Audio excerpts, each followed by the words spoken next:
Good afternoon. Today, the United States of America is changing its relationship with the people of Cuba. In the most significant changes in our policy in more than 50 years, we will end an outdated approach that for decades has failed to advance our interests, and instead, we will begin to normalize relations between our two countries. Through these changes, we intend to create more opportunities for the American and Cuban people and begin a new chapter among the nations of the Americas. There's a complicated history between the United States and Cuba.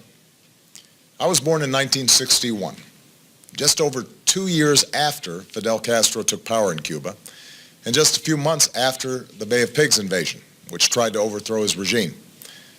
Over the next several decades, the relationship between our countries played out against the backdrop of the Cold War and America's steadfast opposition to communism.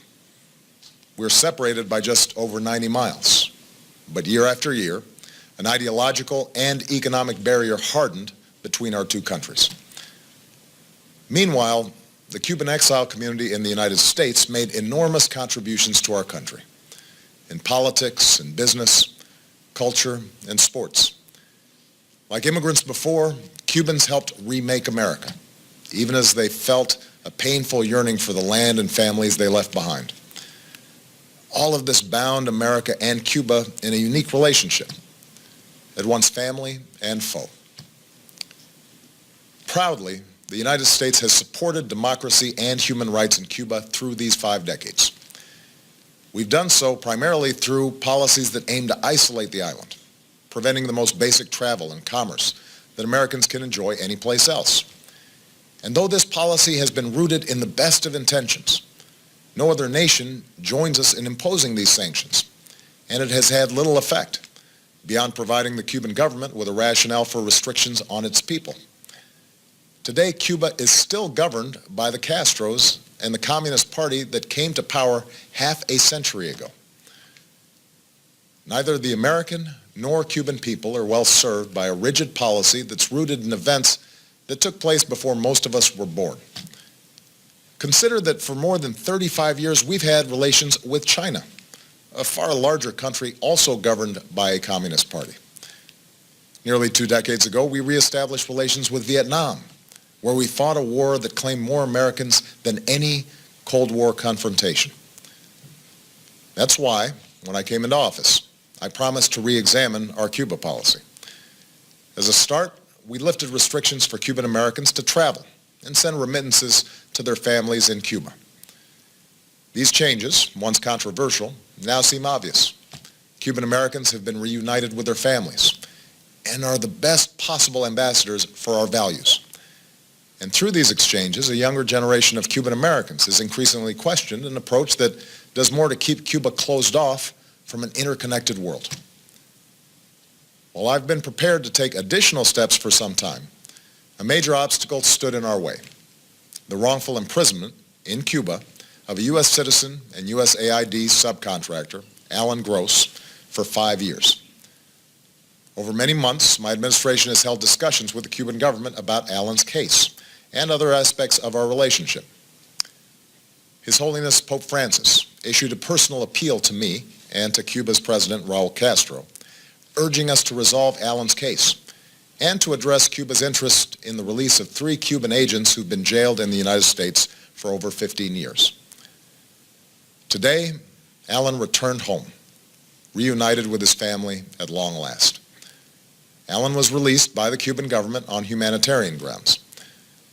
Separately, in exchange for the 3 Cuban agents, Cuba today released one of the most important intelligence agents that the United States has ever had in Cuba, and who has been imprisoned for nearly 2 decades.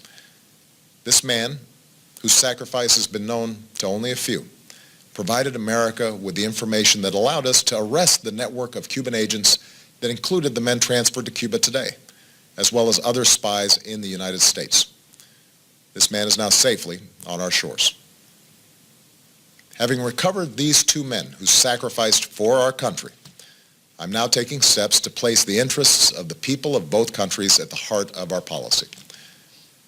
First, I've instructed Secretary Kerry to immediately begin discussions with Cuba to to reestablish diplomatic relations that have been severed since January of 1961. Going forward, the United States will reestablish an embassy in Havana, and high-ranking officials will visit Cuba. Where we can advance shared interests, we will, on issues like health, migration, counterterrorism, drug trafficking, and disaster response. Indeed, we've seen the benefits of cooperation between our countries before. It was a Cuban, Carlos Finlay, who discovered that mosquitoes carry yellow fever. His work helped Walter Reed fight it. Cuba has sent hundreds of healthcare workers to Africa to fight Ebola, and I believe American and Cuban healthcare workers should work side by side to stop the spread of this deadly disease. Now, where we disagree, we will raise those differences directly, as we will continue to do on issues related to democracy and human rights in Cuba. But I believe that we can do more to support the Cuban people and promote our values through engagement. After all, these 50 years have shown that isolation has not worked. It's time for a new approach. Second, I've instructed Secretary Kerry to review Cuba's designation as a state sponsor of terrorism. This review will be guided by the facts and the law. Terrorism has changed in the last several decades.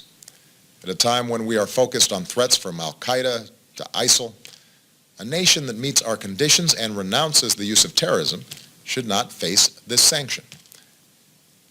Third, we are taking steps to increase travel, commerce, and the flow of information to and from Cuba. This is fundamentally about freedom and openness, and also expresses my belief in the power of people-to-people engagement.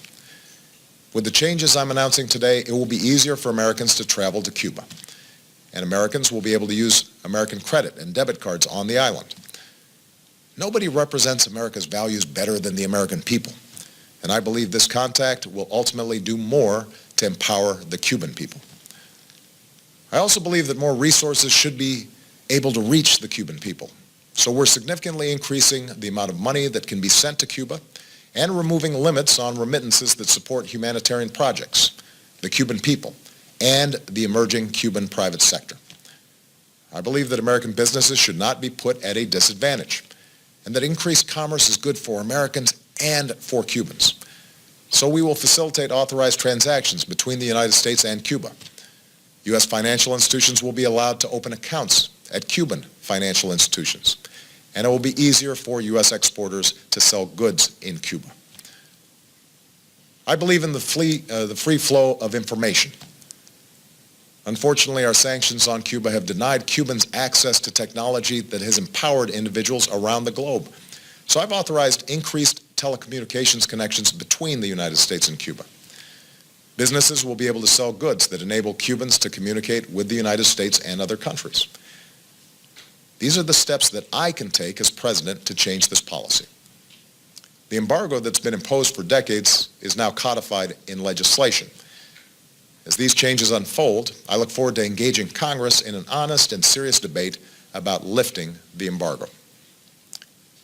Yesterday I spoke with Raul Castro to finalize Alan Gross's release and the exchange of prisoners, and to describe how we will move forward. I made clear my strong belief that Cuban society is constrained by restrictions on its citizens. In addition to the return of Alan Gross and the release of our intelligence agent, we welcome Cuba's decision to release a substantial number of prisoners whose cases were directly raised with the Cuban government by my team. We welcome Cuba's decision to provide more access to the internet for its citizens and to continue increasing engagement with international institutions like the United Nations and the International Committee of the Red Cross that promote universal values. But I'm under no illusion about the continued barriers to freedom that remain for ordinary Cubans. The United States believes that no Cuban should face harassment or arrest or beatings simply because they're exercising a universal right to have their voices heard. And we will continue to support civil society there.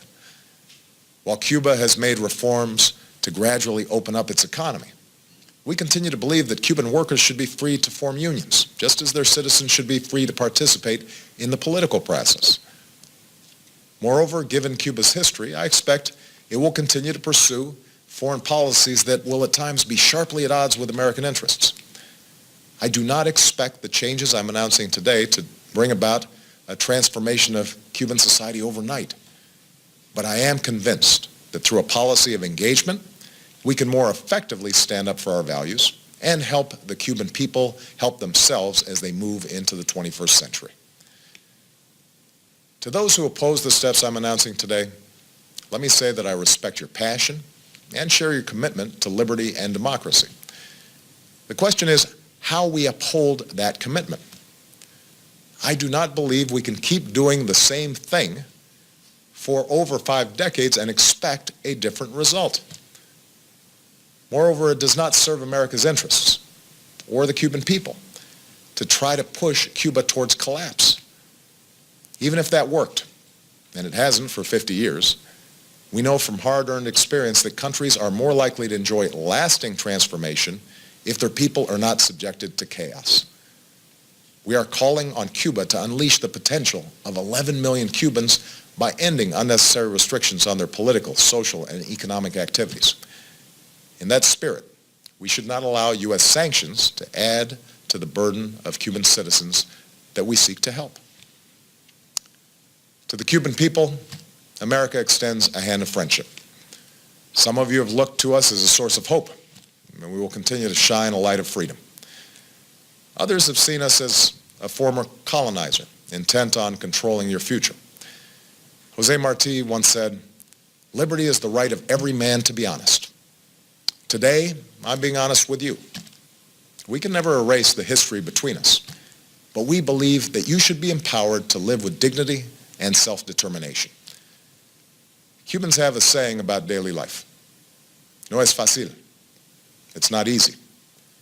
Today, the United States wants to be a partner in making the lives of ordinary Cubans a little bit easier, more free, more prosperous. To those who have supported these measures, I thank you for being partners in our efforts. In particular, I want to thank His Holiness Pope Francis, whose moral example shows us the importance of pursuing the world as it should be, rather than simply settling for the world as it is.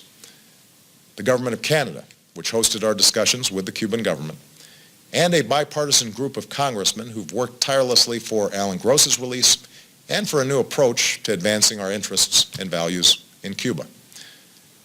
Finally, our shift in policy towards Cuba comes at a moment of renewed leadership in the Americas.